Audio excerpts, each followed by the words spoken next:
Gabel here from ComEd to discuss the new smart grid technologies. All right, thanks, Brian. Well, good morning, everybody. I'm Dan Gabel. I'm a manager for Smart Grid and Technology at ComEd. I'm not going to explain why Brian's specific area is being dug up, but you do bring up a great point. When we talk about smart cities and kind of the future grid concept, you really got to take a step back and talk about some of the foundational things we're doing on the grid. We like to see you can't put a smart grid on an aging infrastructure, and really, if you look at the electric infrastructure in Illinois and even in the Chicago area, it dates back to Thomas Edison and his colleague Sam Insel, who kind of founded the first electric utilities and the electric regulatory models back then. And there is some technology that's been out there a long time. It needs to be refreshed, and it's stuff as basic as cable, as you mentioned, overhead wire poles. So that's really part of our strategy here when we talk about smart grid, smart cities, is kind of making sure we're addressing that basic infrastructure as well as doing the technology piece. So I'll kind of talk about that, talk about smart cities kind of in that context, and what I'll try to do is kind of build up from the foundation, if you will. We'll talk a little bit about what we're doing today to really make the grid more robust and more resilient, and then start to layer on some of the technology pieces that we're doing in terms of the smart grid and smart cities. The other thing to mention is when you think about smart grid, smart cities, they're really two different things, although they have a lot of things in common, and they really do work together. Necessarily, it's a really symbiotic relationship between the two. The key thing that they have in common, as you'll see in a couple of minutes, is information and communication. Sensors everywhere, passing back data and information that people can use to make intelligent decisions, make their lives better, that we can use to basically make better business decisions about how to run the grid and really understand how things are going. And actually, that two-way communications that allows you not only to do that monitoring capability, but allows you to do some automated controls. So before I do that, though, I want to take us back to a little over 110 years ago.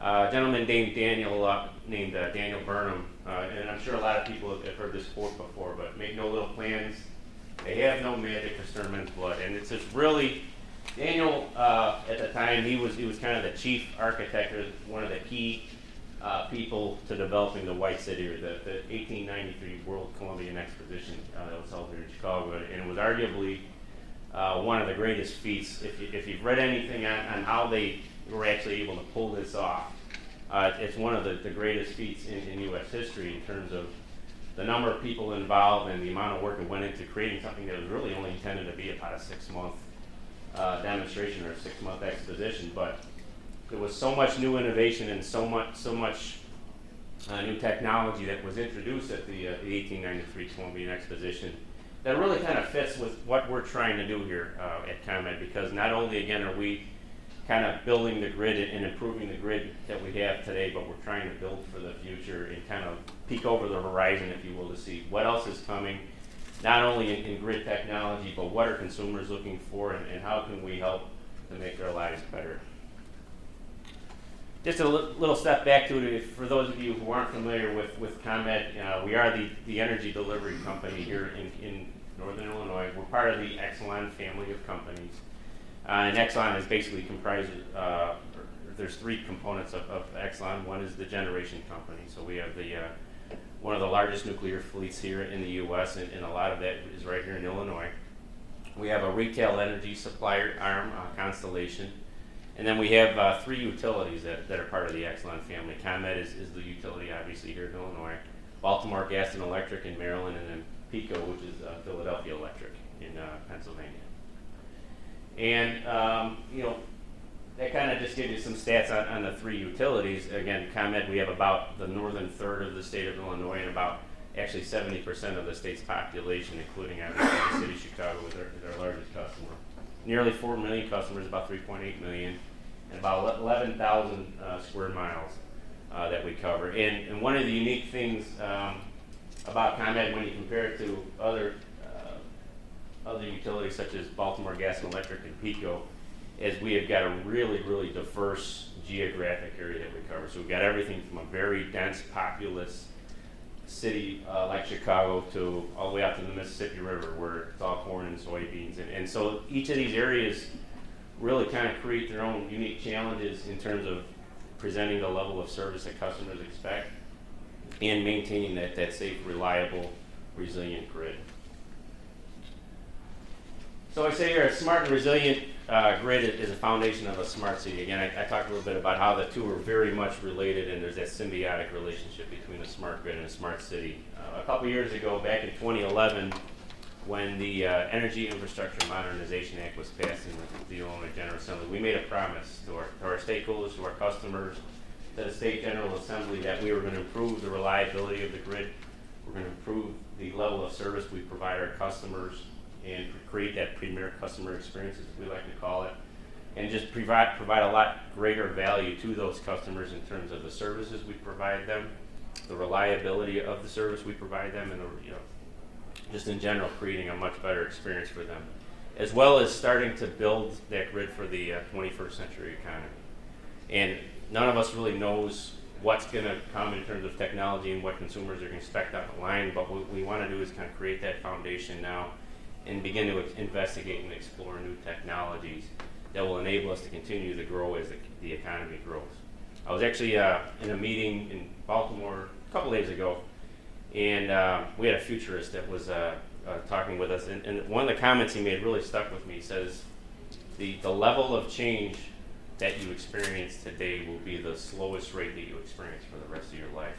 And it's kind of a sobering fact that the level of change and the rate of change continues to speed up as we go along. New technologies and new ways to use technology and new ways for technologies to interact with each other, constantly just building on each other. So the rate of change that we're experiencing now isn't going to be anything compared with what we see down in the future, and certainly a lot faster than what we've seen even 5 years ago. So just to kind of, again, start building on that foundation, starting at the most basic grid infrastructure. I mentioned the Energy Infrastructure Modernization Act. That was passed in the Illinois General Assembly back in late 2011. And what it is, it has authorized the utilities in the state of Illinois, ComEd and Ameren, to begin upgrading and modernizing the grid, or the electric grid. But it wasn't just a blank check that was written to the utilities. It's got a lot of consumer protections and a lot of assurances to make sure that the customers in Illinois, our rate-paying customers, are actually getting the benefit for the money we're spending on the grid. So we have something called performance-based formula rates. And what that is you kind of have to break it into two pieces. First, the performance part is there's key assurances that are built right into the law that says you need to meet very specific improvements in reliability over the course of the next 10 years. And if we don't, there's penalties that basically hit the company's bottom line. So things like the reductions in both the frequency and the number of occurrences and the duration of outages. We've got to meet very specific targets year over year over the next 10 years. We also have to do things to improve the customer benefit side in terms of reduction in lost energy, for example, reductions in depth of service, reductions in estimated bills. So things like this that really socialize costs that really should go to a particular cost causer. So it's both reliability and customer benefits that really drive these performance-based formula rates. And the formula side of it is really just simply that. It creates a much more consistent and a much more stable regulatory process for the utilities to make these kind of multi-billion, multi-year type of investments like we're talking about here.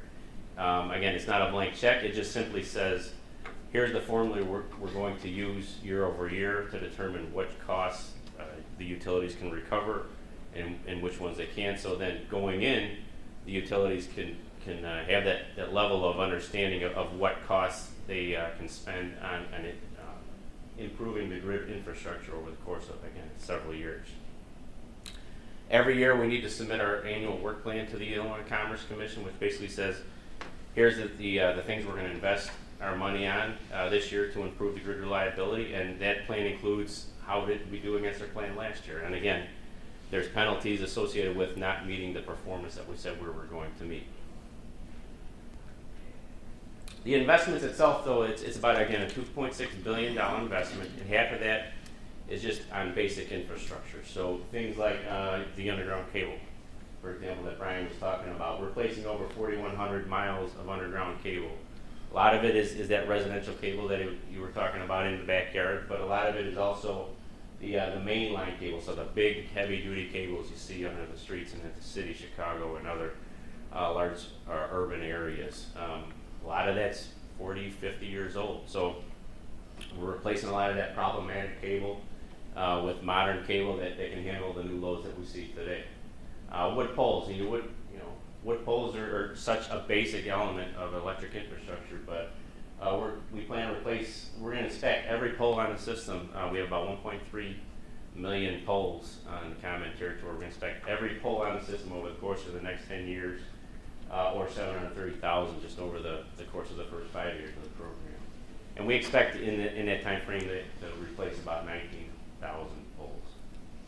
A big area and a big point of discussion with our regulators when EIMA was first formed is storm hardening. And what that is very kind of specific surgical type of programs that are designed to improve reliability in specific geographic areas that were more prone to outages as a result of storms. So, for example, heavily tree-laden areas, for example. Typically, when we have a large storm blow through in the summertime, those are the areas that we see the most damaged. Branches falling on lines, or just the vegetation itself causes a lot of problems. So there's a lot of different solutions we can use in those areas. It's not just about cutting down trees, although the enhanced vegetation management is certainly part of that. But we can do things like what we call spacer cable, which is basically, if you ever look out on the streets and see overhead wires, typically you'll see them kind of on a 8-foot cross arm that kind of extends across the pole.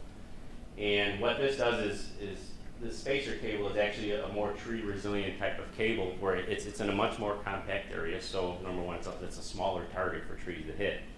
But then also it's got this kind of wire, this cable that rides above it that actually protects the conductors. If a branch does fall down, it'll hit this non-conductive wire, and more often than not, it'll keep the branch off the wires. But then we also have cases where we're taking areas, and instead of having an overhead circuit that may be just very problematic, and taking it underground, and that may be one of the projects that's going on in Brian's area, where we work with different municipalities and the residents in specific areas to take those circuits and move them underground, which again is going to be less susceptible to weather and other types of external forms of damage. We're taking basic things like fuses. So just like in the old days, most houses have circuit breakers now, but years ago most houses had fuses, and if the fuse blew, you had to go out and replace it. Well, we've got a lot of fuses on our system.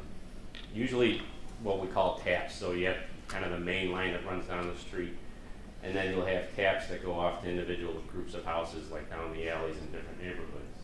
And each of those taps will have a fuse on it. Again, the problem with a fuse, it's designed, I guess I lost the laser, here we go. With a fuse, it's designed just as a fuse in a home. If the load gets too high, or if you have a branch fall down on a circuit, it'll blow the fuse to kind of protect the circuit. And it does it very well. The problem is every time that happens, you have to send a crew out there, and that could take time to do that, especially if it's during a storm when you've got a lot of damage you're taking care of. Well, we're introducing something actually with S&C Electric right on Chicago's north side called Trip Saver. And it's a new device that they came up with, and it actually acts more like a circuit breaker. And the beauty of it is it fits right in the same bracket as a fuse does today. But what it does is, say you do have a small branch that comes down on a wire and falls off. Well, typically in a fuse scenario, that branch falls on the wire, it blows the fuse, and we got to send a crew out there. But with the Trip Saver, if the branch falls on the wire, it'll open the breaker, but then it'll wait about 10 to 15 seconds and see if the branch fell off or if the problem cleared itself. If it does, it'll reconnect the wire automatically, so now the customer's only out of power for 10 to 15 seconds versus, a couple hours it might take to get a crew out there again during a large event. So it's these types of technologies that we can employ kind of on a very strategic, very site-specific case to kind of, again, improve those areas that are more susceptible to storm damage. And then lastly, one of the things we're doing under kind of basic infrastructure is training. We're building 2 state-of-the-art training facilities. They were primarily initially focused on training our own crews, so improving the training we provide the ComEd crews. These include things like setting up demo centers where they could actually go and work on live equipment in a more controlled environment. Indoor pole yards, every lineman still needs to learn how to climb poles, believe it or not. They don't always just work out of the buckets. They actually still need to climb a pole, and actually that's the very first test that linemen go through is, can you climb a pole and stay on top of a 75-foot pole for a certain period of time. And prior to developing the training centers, we had like all outdoor pole yards, so you were limited in the time of year that you could actually do that training. So actually the training facilities will actually include indoor pole yards so we can train year round because we recognize that we're going to be seeing a lot of turnover in the workforce in the coming years with the retirements coming up, and there's going to be a lot of new people coming in, and we need to be able to get a lot more people through training and getting them ready to work on the system. So the training facilities, we have one in the Rockford area that was built, just completed the end of 2012, and then we're just broke ground on the site on the south side of Chicago that will again serve the same purpose of training our own crews, but it'll also have demonstration centers. One of the things we realized with the Rockford Center is it's kind of become a destination for field trips. A lot of grade school and high school classes will go there and understand, just to learn about the new technology and careers and energy and that type of thing. And so we get more and more requests all the time for field trips. So we're actually going to expand the demo center from what we have in the Rockford area to make an even larger demo center in the Chicago region facility with actually more devices in it. The other half, so now we start to get to the technology, is the other half is really those smart grid technologies that kind of, again, form the basis of a smart city. And there's 3 primary areas that we focus on under the EIMA in terms of technology. One is distribution automation. So these are kind of the self-healing aspect of the grid, if you will. They're also known as smart switches. So basically, that's one of these devices right up here on the top.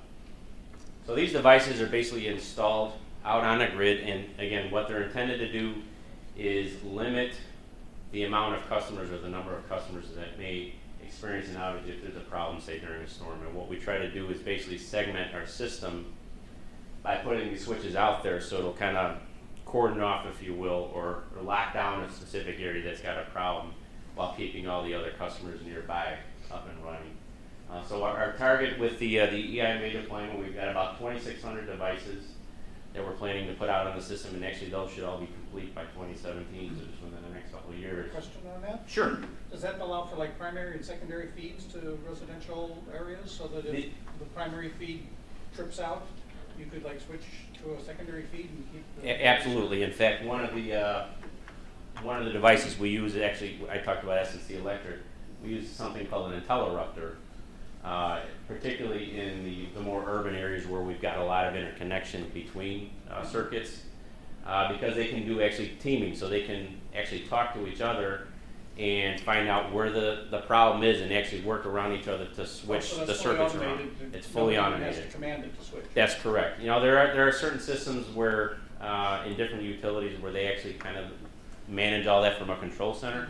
But we're actually focusing more on a more distributed technology and intelligence so that these switches can talk to each other, find out what the problem is, and then kind of isolate it and bring in power from another source. That means you have to train the field technicians to know, hey, this grid can go hot again. If that's Absolutely. there makes the wrong decision. That's a key point. You're absolutely right. We need to train them on how to recognize which side of the circuit is hot and isn't, and kind of at the very basic point of that training is always assume something is hot, so they're always trained to test hot, then test dead, then test hot again, just to make sure that what they're working on is not hot for that very reason. Because with all this automation, you really need to know what you're working on. So you're absolutely right.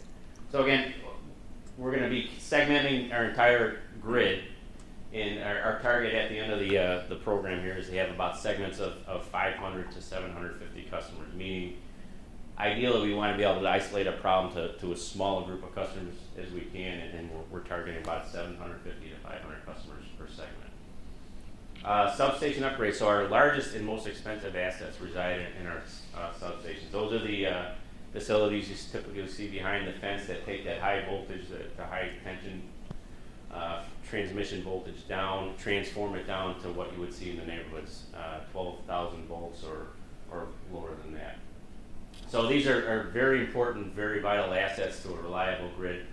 And so what we're doing is starting to build out what we call smart substations, which is basically taking all the older relays and equipment in there and basically digitizing the entire substation.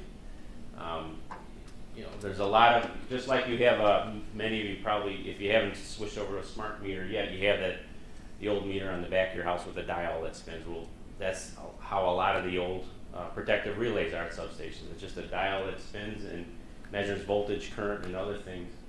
Where all the new relays now that we're putting in will be microprocessor based. They can measure a lot more information and really give you a lot more real-time view of how the substation operates. And along with that, we've developed things called, we call our substation dashboard. This is an example of what one looks like. It'll help us understand real-time how an asset is performing. If there are particular issues, it'll send a notification out via email or some other format to say, hey, there's something you need to be taking a look at here at the sub. So real-time notification and the ability to go in and look at historical trends via the dashboard.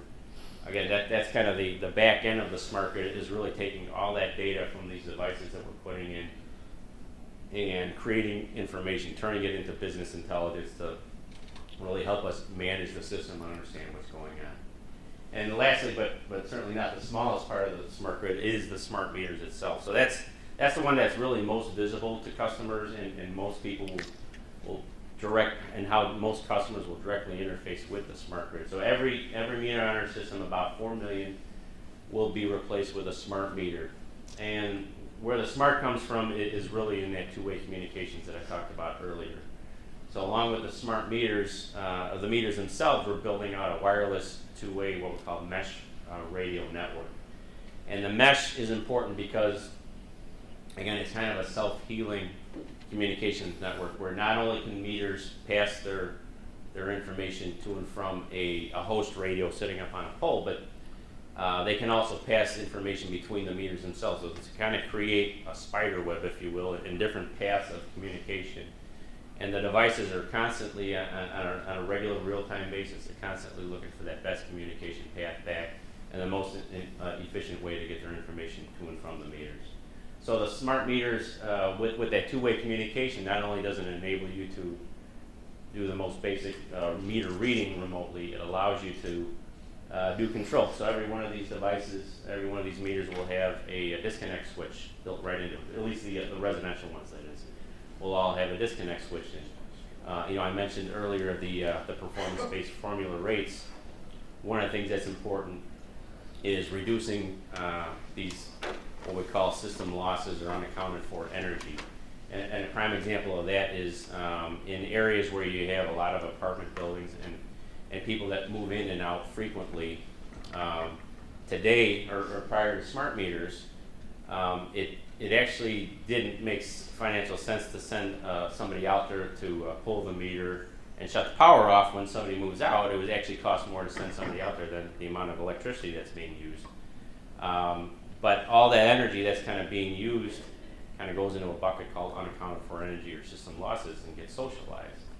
The other thing you don't have control over in the current situation is when somebody moves in, if they don't sign up for an account, now they're using energy and you have nobody to bill. So that's called consumption on an inactive meter, or basically somebody's using that electricity but there's nobody to bill it to. So now with the disconnect in the smart meter, when the first person moves out, they can call us and say, hey, I'm moving out of the house.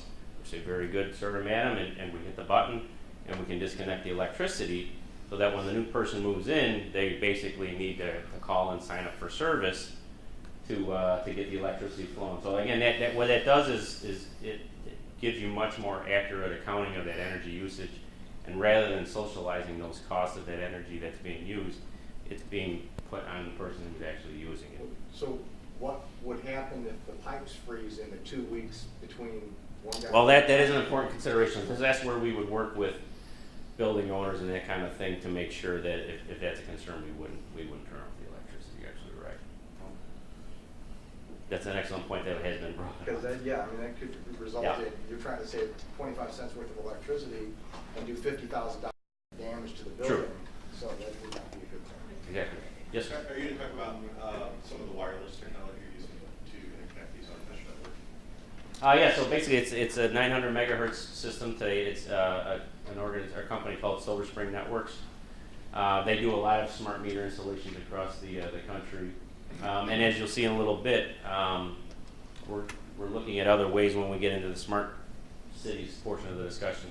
We're looking for other ways to leverage that network because of that two-way communications capability. So real quickly, we're about in year 3 of our deployment. We started in 2012, and we're already seeing some great benefits from the investments we made and the work we've completed. Notably, with those smart switches, we've avoided over 400,000 customer interruptions just by being able to switch around problems and limit the number of customers that are impacted. With all those cable replacements, we've avoided, again, over 400,000 interruptions there as well. So meaning replacing all that old cable that tends to fault over time. And these storm hardening programs I mentioned, all those kind of strategic focused area programs, again, we've avoided almost 1 million hours of customer interruptions. So we are making progress. We're about halfway through, and we do have a long way to go, but we're definitely seeing the benefits of the investments we're making. So real quickly, I'll just talk about 2 other areas of kind of grid resiliency and that basic infrastructure, then we'll move into the technology. Grid resiliency investment portfolio, or GRIP as we call it, it's an additional $1.7 billion that we're investing in the grid, in addition to all that EIMA work. And really, that is focused on grid resiliency. So there's additional work in there around the storm hardening or work related to storm hardening, as talked about earlier. But then there's a lot more work that we're doing on the transmission system as well. So improving basic infrastructure, putting in additional sensors and technology on the transmission system, and really expanding the capacity of the transmission too. A lot of that is really to compensate for the number of fossil plants that we're seeing closing around the areas, and the ability to move power around the grid and around the region, which actually kind of brings us to the recent Grand Prairie Gateway project. This is really like the biggest transmission project that's been undertaken in the region in the last 30 years, and was just recently approved by the Illinois Commerce Commission in the last few weeks. And again, it's a lot focused on just relieving that transmission congestion. It kind of spans about 60 miles of our service territory, and again, it's intended to improve the movement of power, that high voltage power, across the system, and creates another pathway across the east-west portion of our territory. Is that 138 or 345? This is 345. For Grand Prairie, it's 345, but the script work goes everywhere from transmission down to distribution. Okay, so we've kind of covered the basic infrastructure, kind of the framework of the smart grid home, if you will. We've got our studs in, we've got the basic that basic infrastructure that's going to hold up the smart grid. So when we talk about smart cities, really, again, smart grid is an integral part of that, and that it includes that all that wireless communications, that ubiquitous wireless communications network that kind of covers the entire area. All the automation that I discussed helps you improve the reliability of the power flow around the system, and really actually helps to do things like resource sharing, as you'll see a little bit with things like microgrids. Those smart meters on every home and every business now basically give us 4 million new points of data that we didn't have before. So not only are they just measuring the energy usage of their residents or that business, but now they're able to tell us voltage at all points on our system. and other power quality information about how the system is operating.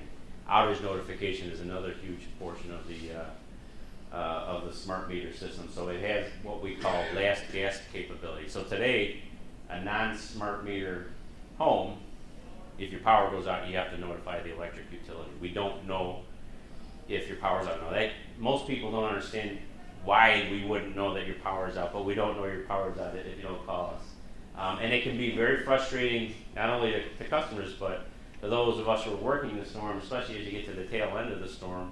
You're literally down to those few customers. You've cleared up all the big problems with transformers and fuses and the big switches on the line, and you're down to the individual customer outages, and you're literally calling customers and saying, "Hi, this is ComEd. Is your power back on?" And if the power is not back on, it can be extremely frustrating for customers. No, it's not on. But why don't you know that when you're coming out? And we recognize that. Well, this enables us, this last gasp capability that these meters have, now let us know instantaneously if a customer loses power, because it's got a capacitor. Basically, it just gives it enough energy to send out a signal that says, "Hey, I'm out." And now we're able to start feeding that into our outage management systems, and not only know that an individual customer is out, but if you've got several customers in the same area that are reporting an outage, now maybe that problem's not with those individual homes, but it's a transformer or something further up the line. So you start building in the business intelligence and the data analytics and the back end that kind of build a hierarchy of where these meters are in relation to other assets on the system. And you can, again, really understand better certainly during a major storm or storm restoration effort, where the problems are and get the crews to the right areas. So that's a key component of a smart city. And just as well as support for other devices such as electric vehicles, the data analytics I told you about, and really a lot of that is just enabled by the smart grid technologies itself that we're already putting on the grid. So what is a smart city? It's really a community that uses information and communication technology to enhance livability, workability, and sustainability. So again, those keywords, information and communications. Have the ability to have the sensors out in strategic areas, as well as the ability to have that two-way communications and that kind of that ubiquitous communication network that kind of hits the entire region. And it kind of, that's where the smart grid supports the smart cities. And these are just some key aspects of livability, workability, and sustainability. So it empowers customers with better choice and control. Again, just like the smart meters will enable new and more innovative electric rates, such as our residential real-time pricing, enable customers to kind of pick and choose how they're going to manage their electricity, because it gives them more information to manage that electricity usage and improve their cost savings. Improve reliability and resiliency, potential for lower costs for citizens, and it also, one key point that's not up here is it gives them more information about how their city is operating. So you start building, for example, in the city of Chicago, they have a snowplow tracker, for example, where during a snow event or snow removal event, you can actually go on a city website, and each of the snow plows is equipped with basically a radio transmitter, so you can see where the plows are in the streets they've done already. So it kind of improves the visibility of the city residents into how the city's operating. It certainly creates new opportunities for new high-tech jobs and more investment in the city, as we heard Fred talking about in the earlier session. And it improves the usage of energy.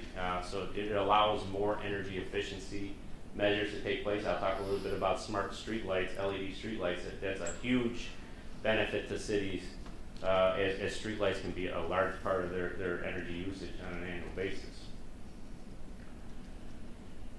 So this is just kind of a snapshot of a number of different initiatives ComEd is looking at in terms of smart cities. So again, this is kind of going beyond the technologies we're putting on the grid today, but looking kind of peeking over the horizon to see what's out there today that's coming, and how can we integrate that with the technologies we're already deploying, and how can we utilize the smart grid investments that we're making today to kind of enhance some of these capabilities. And I'll touch on a few key ones here.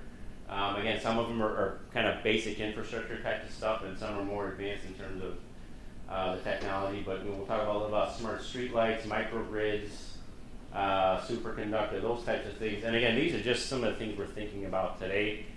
Who knows what we're gonna have 5 years down the line, but we want to kind of create that platform where we can integrate a lot of these new technologies, and in addition to that, kind of create the processes internally where we're equipped to take a look at these things and make sound business decisions on how we can integrate what we're doing with smart grid to what these smart cities are looking to deploy.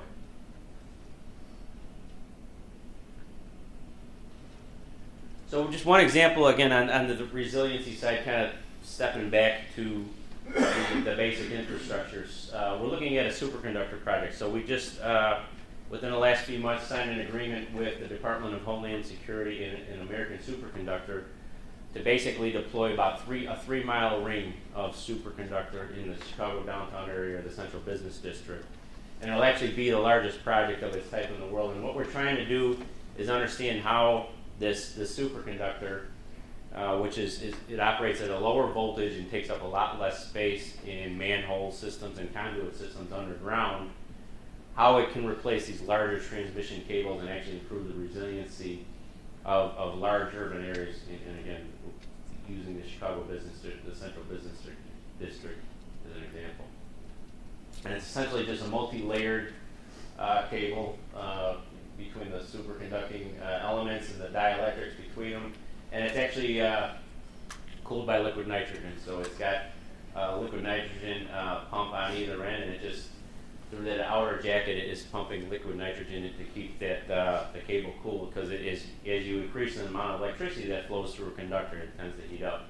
So this is kind of a super cooled conductor using liquid nitrogen, and again, the idea here is putting the ability to put smaller cable in a system that typically would use these large transmission cables, so it's less disruptive in terms of having to dig up streets and putting new conduit packages and everything in there like that. And that system handles Yes. quench currents gracefully? Pardon me? Quench when it loses its superconductivity to the heat or whatever? We're going to be testing a lot of that stuff.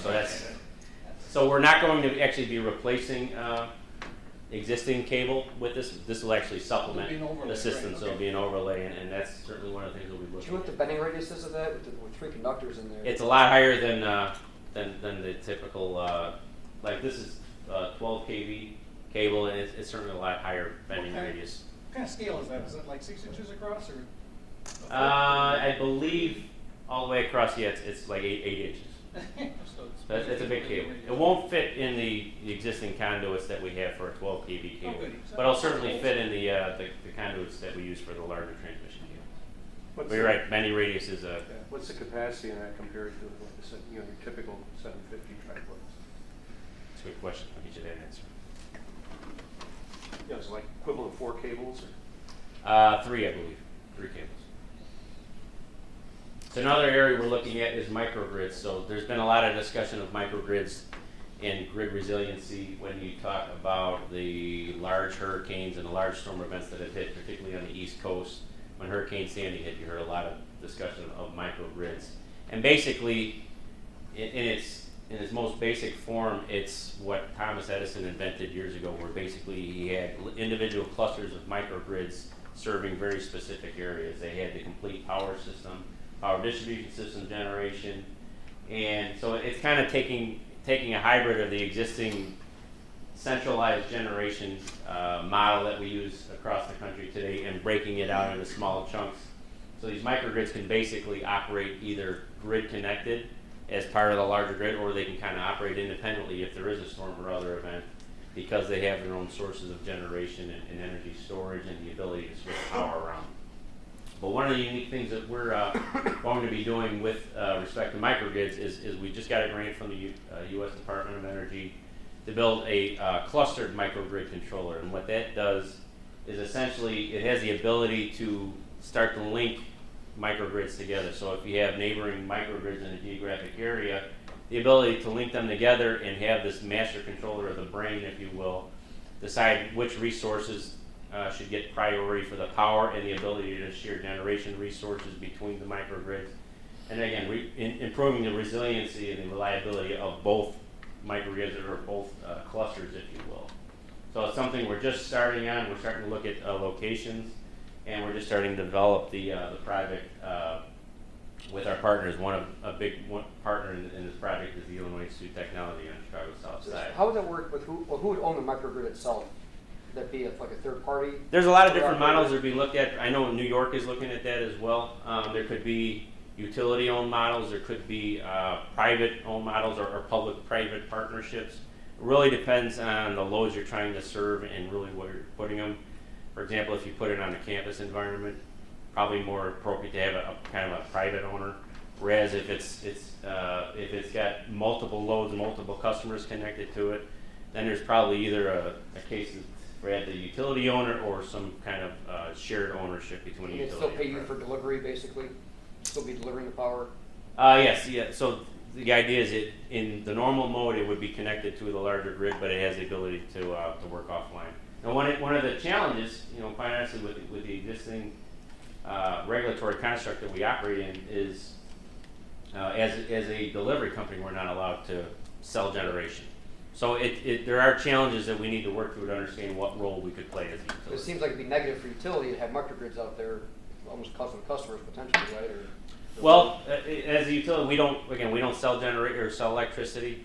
So if the electric is coming from another source, it doesn't really have an impact on us, although it just means we're not pushing as much electric through the wires, I guess, if they're working in a kind of in a disconnected or an islanded mode. What are they looking at, like, for the generation source for the microgrid? I mean, I know there's a lot of talk about rooftop PV, Yep. rooftop solar, and I know there's been some issues out in Hawaii where there's a high Oh, yeah, penetration Hawaii's got PV, some and they've lost whole segments of grid because Yeah. the PV can't support outages. Well, the other big problem they have in Hawaii, quite honestly, is they got too much of it, and they're actually seeing voltage spikes on the system because there's more generation than there is load at certain times of the day. But we are looking at a variety of different generation sources. In fact, that kind of brings me to the next slide, is one of the areas we're looking at for the clustered microgrid project is right next door to IIT in the Brownsville area, so it's on the Chicago South Side. And IIT has a microgrid on their campus today, and they use diesel generation. They have wind, they got solar, and they do have some battery storage as well. But we're also looking at the opportunity to see, is there a play for like a fuel cell, hydrogen fuel cell, in a clustered microgrid such as this. And we think this is a great area to start with, mainly because it is adjacent to the IIT campus, so there's already a microgrid there. And there's a lot of diversity of different types of customers in this neighborhood right around IIT. It's got the Chicago Police Headquarters, there's a hospital, a nursing home, a few schools. So great customer load diversity as well as the adjacency to the IIT campus. We think this is a great candidate. Now we are looking at a few other sites, but this is one in particular that we're very interested in. So the other thing I'll kind of probably close out in terms of technology is smart LED streetlights. So I mentioned, streetlights can be a major portion of a city's electric usage, and that's where we kind of have come up with this smart LED solution, or that we're looking at, really kind of building on the technologies that we're already deploying. So I mentioned that ubiquitous smart meter communications network that we're deploying today. This solution would basically ride on that same communications network. So we would have wireless communications to each LED streetlight. Not only do you get the energy savings benefit from the LEDs themselves, they can reduce energy usage about 2/3 compared to what the existing streetlights use today. So they're about 30% or so, about a third of the energy usage when you compare them to the existing streetlight technology. But adding that additional smarts onto them, that two-way communication for control and monitoring, really enables a municipality or a city to gain additional benefits. Yes, sir. Just an interesting observation. There's technology coming forth that is part of 5G wireless that will involve distributed wireless networks for data. And a lot of the operators and the vendors are looking at deploying small microcells all on top of the streetlights. So the problem they'll start having is there's not going to be electricity up there during the day to operate their small cells with these smarter types of systems. They've already started to see some of that stuff. So the problem you guys are solving and making energy efficient creates another problem that will cause things in another industry. So there's gonna have to be some sort of It's still Well, power- they'll- it's still yeah. power working to together pull. there. Yeah, there'll still be power there, just the bulb Well, itself. actually, they found because already not too far away from here, been doing some testing where the municipality turns their street lights on and off through a central controller. So Right. you know, like a whole block may be shut off. So it's You're not right. power to the top of the pole where the decision is making. That Yeah. power on and off is somewhere else. So during the day, they were doing all their testing at night and everything worked great. And then they went out there in the day Yeah. test and nothing worked. They couldn't figure out why, and that's what it was. But see, we like that because then we know what power is being used. Exactly. When they put their Christmas lights on the poles, we're not metering that. One industry's solution is another industry's problem. You're right, you're right. But you're right, there are certain percentage of streetlights that are fed off of a main controller, and you're right, in those cases you wouldn't have power at the pole. And so kind of the anatomy of a smart streetlight solution is really the LED streetlight itself plus a controller or kind of a smart photo cell that screws right on top of the fixture as a photo cell would today, that is able to talk to the network we're already deploying, the smart meter, this mesh network that I talked about earlier. Same network that our smart meters ride on. So because it has the same radio in it, they can actually improve the density of that mesh by passing signals. A meter can pass a signal to a street light and vice versa. And then you have this street light management software on the back end. And kind of the nice thing about the software is since it's a web-based software application, we can create portals for different user groups within the municipality. So you may create a portal for emergency responders or for the maintenance organization within the municipality and give them different capabilities, not only to monitor the usage or the performance of those lights, but actually control those lights during different situations. Now, what is this mess? So this is actually a representation of streetlights kind of interacting with smart meters. So all these red lines are this kind of the web. This is a representation of actual smart meters we have on our west suburbs in what we call our innovation corridor. This is along I-290, just west of the city of Chicago. So these are actually smart meters that are talking to each other today. And as you can see, there's a lot of interaction where devices are passing signals between each other. Yes, ma'am. I got a question. You're doing all this line of sight modeling. What's your maximum distance from the smart meter to whatever receiver it's talking to? It's 1,000 feet. 1,000 feet today, and I believe I think today it's 5,000 smart meters per access point. I'm not 100% sure on that, but it was 5,000. Yes, sir. I appreciate that the amount of time on the air for any given meter is very, very small, but you're also using 900 megahertz. That's an ISM band that's pretty limited. So are you worried at all about spectrum exhaustion and get more and more dense? That is actually one of the things we're going to be checking out and measuring. We're going to be doing a pilot first quarter of next year, and that's exactly one of the things we want to do is measure how much additional traffic these streetlights are putting on the network compared with Plus all the other users of that same ISM band, right? Right. Yeah. Well, yeah, there used to be ham radio there too. It seems like you could be vulnerable to some jamming pretty easily. This would be a concern I'd have. Yep, and that's certainly one of the things we want to check out. So this is actually an installation of smart LED streetlights we have down at the Illinois Institute of Technology. They deployed about 15 of these as part of their C-Smart lab. And each one of those has that smart two-way radio built right into it, and they're able to control and monitor those streetlights. And one thing to notice here is just it's a much better quality of light than the existing mercury vapor, high-pressure sodium type fixtures that are used in most cities today. It's almost too bright. Actually, yeah, if you walk down the path, it's like daylight. It really is. But the nice thing about the smart components is if it is too bright, you can dim them down remotely. You can set dimming schedules. You can set on-off schedules.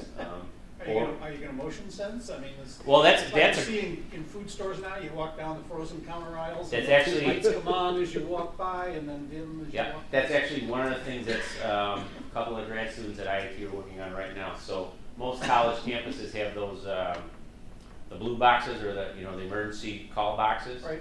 So what they're working on is integrating the call boxes with those smart streetlights. So if somebody were to press the button in the vicinity, it would turn on the lights or flash the lights or brighten them in the vicinity of the box. So there's a lot of things you can do as you get to putting more sensors on the system. And I'll kind of blow through a few of these slides because I know we're running to the end here. But each of those nodes too will have a revenue grade metrology in them. So today, streetlights typically are billed on a flat rate. So if it's just simply the size, the wattage of the fixture times an assumed number of burn hours, as they call it, per year. But what that doesn't account for is as you drive down the street during the day and you see street lights lit during the day, they call them day burners, doesn't account for any of that energy. So then it kind of goes back to that same dilemma of those costs, or that energy is not being billed to that municipality, so all those costs are being socialized as system losses are unaccounted for energy. So now with a revenue grade meter built right in every street light, we can actually bill the municipalities based on the actual energy being used by those street lights. I mentioned the web-based software where you can create different portals for different users. So one of the advantages is really with the emergency responders. So you can use street lights, for example, to create a beacon if you have to send an ambulance to a residence, for example. You flash the street light in front of the home. Or you have a crowd, a nighttime concert in the park. You know, they do a lot of them down at Grant Park in the summertime. And say there's a storm blowing and you have to quickly egress the crowd out of the park, where you can kind of light up the egress paths to get people out and where you need them to go. And the police can actually use them to manage the street lights if they have an event going on, an emergency situation. Had an interesting conversation with actually the city of Chicago Department of Transportation, who manages the lights for the city. And we're kind of just talking about the idea, you know, particularly around giving the police the capability to manage the lights. And I said, we're saying, look, they could actually brighten the lights on a crime scene if they need to. And they're like, oh no, they want it as dark as possible. The police want it as dark as possible if they're chasing that bad guy and they got him trapped because they have night vision. So he says there are times when they'll actually shoot the lights out to make the scene darker. And it happens in New York quite a bit from what I've heard.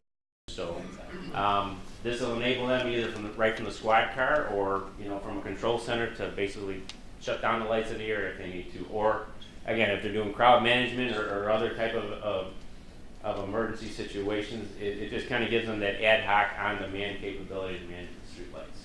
What kind of cybersecurity is being built into it? Thank you. Great question. So the answer is we've already got the cybersecurity built on the network itself, but the node itself that sits on the street light as well, that software on the back end, is basically they kind of create two new entry points into the system too. So we're actually working with the providers of those technologies to do penetration testing today to make sure, number one, that somebody can't get in to control the street lights in an unauthorized way, but also, Not too much worried about. but they can't get back onto the smart meter network and do other things on the grid too. So we are doing that today. We're doing a lot of penetration testing. We've already been doing it on our own network, but now we're going to be doing it on these two new components. And really, our smart city vision is that streetlights are just a jumping off point. They're an opportunity for us as a utility to kind of help share in the vision of a lot of these municipalities who are looking to improve the quality of life of the residents. And that network itself just basically kind of creates the platform for all these different applications. We talked about the Internet of Things. You heard Fred mention that earlier this morning, or the array of sensors is another a term that's used.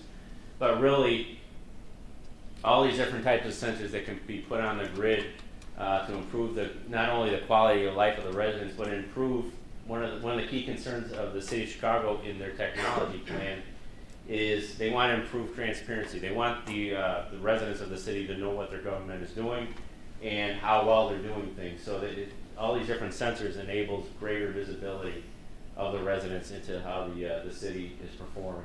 And then you can start, to me what's really exciting about it is you start getting interaction between devices on the network. For example, we talked about the connection of the blue boxes on the IIT campus with streetlights, things like that. But you can also start putting other devices on there, such as smart traffic signals. So not only can you can see when the signal might be out of power during a storm event, which is a huge concern for different municipalities, but now you couple those with traffic sensors or traffic flow sensors, and you can now start dynamically controlling the traffic signals there. So they're actually changing with the flow of traffic and actually improving not only commute times but reducing carbon emissions from all those vehicles that are currently sitting at a stoplight when there's no one else around. So we recognize too that we can't do this on our own. There's a lot of partnership involved in developing these smart cities technologies. One key partner for us has been the Energy Foundry, which was actually founded as part of the Energy Infrastructure Modernization Act, and they're really kind of the incubator of technology in Illinois in terms of grid type of technology, energy-related technology. They're both kind of a shark tank, if you will, where they'll actually invest in startups, but they also provide them with business and technology resources to kind of help take their idea, formulate it, and improve it into a commercial product. We then actually open up our grid. We have something called the test bed that we've created, where if an entrepreneur, an energy entrepreneur, has a great idea and a new technology they want to try out in a live grid environment, they can actually put it on our grid, and we'll do some demonstrations with them and help them, again, kind of refine the product. The C-Smart Lab, so IIT I mentioned a few times in my discussion, but they recently commissioned the C-Smart Lab, which is really designed to develop these smart grid, smart city type applications. And one of those is the streetlights themselves. So they've got the 15 streetlights on the campus today that they're developing all new kinds of applications for. They've got a new web-based software that they're developing to actually manage multiple energy resources in a region. So there are a lot of different things that the IITC Smart Lab is doing, and again, they've been a great partner for us. And then the Smart Grid Exchange is something we recently founded, working with a lot of different technology partners in the region to kind of take our ideas and say, okay, what else could we do? What else could we put on this smart grid? What else could we put on this smart meter network, this communications network? So this is just being kicked off. We had an initial Smart Grid Exchange meeting about a month and a half ago with a number of different partners and stakeholders in the regions, and we're looking forward to working more with them. And I believe that's all I had. I came right in on time. I have a little thank you. Okay. I spent this past Tuesday, again, appreciating how much I love my electric utility as I was recovering from not having a surge suppressor on my router and redoing all my networks in my house. But that morning, I was given a wake-up call by Commonwealth Edison in terms of a text on my phone to say my power is going out and an estimate to when it was in. I live in a very dumb community with 60-year-old overhead lines. And even in that structure, they can send me a text that has my address on it and say, we estimate it'll be back on. This is very different than it was years ago when at somewhat regular times the power would maybe go out at noon for an hour or something and whatever. Mm-hmm. I just want to say I really appreciate even that low level of communication from ComEd. And I just look forward to more and more of that customer interaction. It just gives you, I mean, we rely on the electrical utility so much for everything that's complicated in our lives. And I just think the more that customer interaction goes up and the better that gets, the happier everybody will be and more supportive of the whole smart grid technology going forward. Well, thank you. I appreciate those comments. And actually, that was one of the biggest things we recognized with, even just talking about storm response, is we had to do a much better job of keeping the municipalities and the residents informed. So we've gone a long way to kind of creating new paths such as the text messaging. We're on social media now during every storm, talking with customers and letting them know. So we're trying to create new paths of communication with our customers for that very reason. So thank you. Yes, sir. The one thing that I haven't seen ComEd do is address the issue of electrophobia. The people who are sure that the signals that are coming from the electric meter are going to zap them and make them sterile or fertile or have some effect. Well, we do try to address that. In fact, that when we talk about smart meters, that is one of the concerns that we haven't heard cited, quite honestly, a whole lot lately. But certainly, when smart meters were coming into the forefront, is the RF and the dangers around that. So we've tried to work through that. And again, kind of getting back to the point around customer communications, the customer care focus is a huge component of our smart meter deployment. You know, kind of helping reassure customers when they do have these concerns, whether it's RF going into the brain, you know, as you said, or you know, data privacy, data security, making sure that we kind of explain as best as we can the things that are being put in place to avoid those things. I haven't seen anything Really? in my monthly bills that says, here's a number to call if you have a concern about that particular issue. Sure. It's been noticeably absent. Well, I know, you know what, specifically on the issue of the RF, in the areas as we're rolling out smart meters and deploying them, we are sending those type of communications out to them. Yes, sir. Are you familiar with the Smart Grid Interoperability Panel? I know we do have You know, people I who was are wondering, part of it. they address a lot of these issues, like cyber and wondering Yeah. how involvement, if you have a lot of involvement. I know they also work on, we work on EMC issues, electromagnetic Yep. compatibility issues. We do have, I know there are people that commented that. It's been kind of regulated toward this Smart Grid Interoperability Panel. Yep. And developed under on this program a while ago. And it seems like it's moving along at a good clip as far as providing a lot of information. It is. Cybersecurity Yep. and how to build networks that are robust. Yep. Yeah, we do have people in the Make sure company that who are things actively things involved. work when they get out there, that they work together, like these issues of, you know, how many people you can put on the grid and interference and things Mhm. like that those issues are being talked about in that interoperability panel. Yep. Yeah, we do have, I know we've got several people who are involved in it. Yeah, Yes, that's good, yeah. Yes, sir. I know ComEd does have an option for time of day pricing now for some people that opt in.